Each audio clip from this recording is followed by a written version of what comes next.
Anyone who knows me knows that I will tell it like it is. I expose the problem and address it head on. And the problem, my friend, is carrot cake. What kind of Frankenstein monstrosity is this? Carrots and cake? Ugh. This is the sneakiest way yet someone's tried to get me to eat my vegetables. I mean, it looks so delicious, but it only took one bite for me to realize looks can be deceiving. This lesson actually goes back to the Bible. Specifically, this one time when God used this prophet and judge named Samuel to choose a king. Sam, as I like to call him, was a really good, godly leader. He grew up hearing from God. But the Israelites wanted a king, not a judge. So God called Sam to anoint their first king, Saul. Now, anointing is, well, hold on. Mama, what's anointing mean? No, not oinking, anointing. Like in the Bible? Oh, right, got it.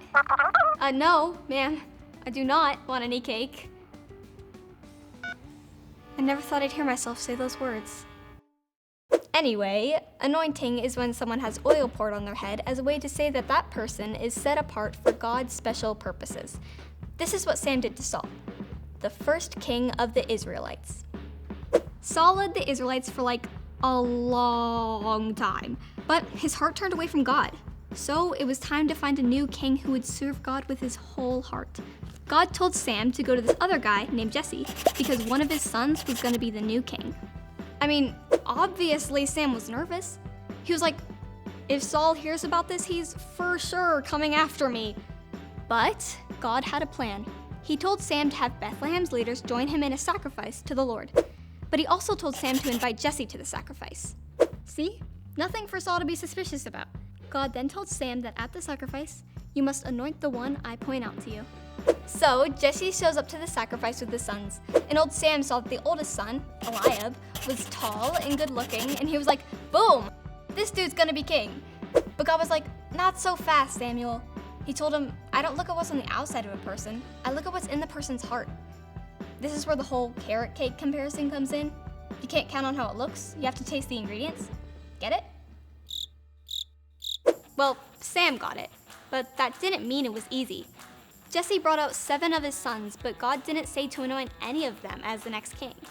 Sam was like, yo Jesse, what's up? Are these all your sons? And Jesse was like, well, my youngest David is taking care of my sheep. I'm sure it seemed pretty weird, but Sam told Jesse to go get him. And when David showed up, God said, anoint him. This is the one. Samuel anointed David right then and there. And God was with David from that day on.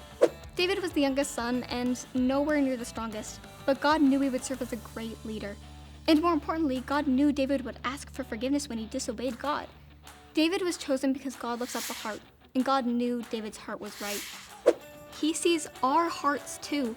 We can't change God's mind by trying to look good on the outside, like carrot cake. You don't impress him by being the tallest or the oldest or the fastest. God is more interested in you loving him with all your heart. Next time you look in the mirror, think about what God sees in your heart.